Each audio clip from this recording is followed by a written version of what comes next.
హమ్మయ్యా! ఎట్టకేలకు అమెరికా అధ్యక్షుడు ట్రంప్ మహానుభావుడు కాస్త శాంతించాడు. నిన్న మొన్నటిదాకా ఇండియాపై రెచ్చిపోయి మరీ ప్రతీకార సుంకం వాతలు పెట్టి హింసించారు. మరి మనసులో ఏమనుకున్నాడో తెలీదు గాని గురుడు శాంతించి ఇండియాను కరుణించారు. ఇప్పటిదాకా భారత్ ఉత్పత్తులపై పడుతోన్న 50% సుంకం కాస్త 18% దిగొచ్చింది. ట్రంప్ స్వయాన మోదీకి ఫోన్ చేసి ఉభయ కుశలోపరి తర్వాత ఈ చల్లని కబురు చెప్పారంటే భారత్ కు మంచి భరోసా దక్కినట్లే.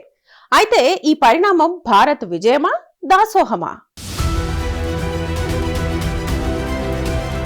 రాజుకు ఆగ్రహం వచ్చినా కష్టమే, అనుగ్రహం వచ్చినా కష్టమే అంటారు. ట్రంప్ విషయంలో ఇది 100% నిజం. నిన్న మొన్నటి దాకా భారత్పై ఇష్టారీతిగా వ్యాఖ్యానించాడు.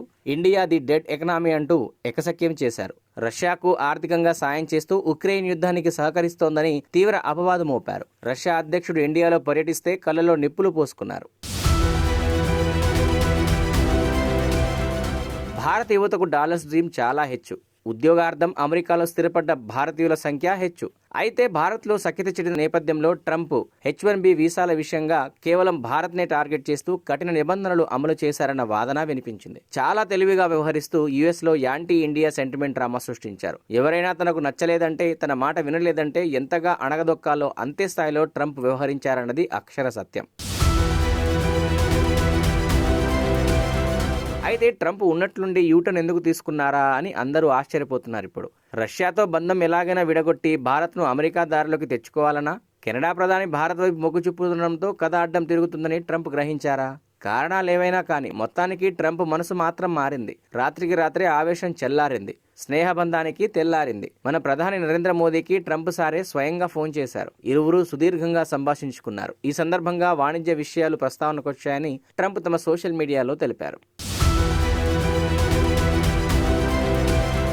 మోదీతో మాట్లాడడం గౌరవంగా భావిస్తున్నా. నాకున్న మంచి స్నేహితుల్లో ఆయనొకరు. మేం చాలా విషయాలు మాట్లాడుకున్నామంటూ సోషల్ మీడియాలో రాసుకొచ్చారు. అంతకే ఆగితే ఆయన ట్రంప్ ఎందుకు అవుతారు? చాలా తెలివిగా ఇద్దరి మధ్య సాగిన సంభాషణలో తమకు కావలసిన అంశాలన్నింటినీ బహిర్గతం చేశారు. వాణిజ్యం, రష్యా, ఉక్రెయిన్ యుద్ధ ముగింపు చర్య, చమురు కొనుగోలు నిలిపివేత, అమెరికా, వెనిజులా నుంచి చమురు కొనుగోలు తదితర అంశాలు ప్రస్తావనకు వచ్చినట్లు తెలిపారు. ట్రంప్ ప్రస్తావించిన అంశాలన్నీ వాస్తవాలే కావచ్చు, అవన్నీ ఇరువురి సంభాషణలో దొర్లినవే కావచ్చు. కానీ పని కట్టుకుని సోషల్ మీడియా వేదికగా బహిర్గతం చేయడం వెనుక భారత్ నా మాట వింటానంది, అమెరికా దారిలోకి వచ్చిందన్న సంకేతాల్ని రష్యాకు చేరవేసేందుకే అనిపిస్తోంది. అదే సమయంలో పక్క దేశం కెనడాకు భారత్ కు మీరు వెళ్లేలోగా ఒక్క ఫోన్ కాల్ తో చెక్ పెట్టా చూసుకోండి అన్నట్లుగా ఉంది. మరి ఈ పరిణామం భారత్ కు ఎంతవరకు లాభదాయకం? అమెరికా భారత్పై విధించిన 50% ఎగుమతి ప్రతీకార సుంకాన్ని 18% తగ్గించిందన్న వార్త భారత్ దేశీయ మార్కెట్కు కొత్త ఊపునిచ్చింది. సోమవారం సెన్సెక్స్ 2256 పాయింట్ల లాభంతో 83,935 వద్ద ట్రేడ్ అవుతోంది. నిఫ్టీ 699 పాయింట్లతో 25,787 వద్ద ఉంది. నిఫ్టీ సూచీలో Adani enterprises, Adani ports, Jio financial, Bajaj, Shriram finance షేర్లు లాభాల బాటలో నడుస్తున్నాయి. ట్రంప్ చేసిన ఆ ఒక్క ప్రకటనతో భారత షేర్ మార్కెట్ రంకెలేసింది.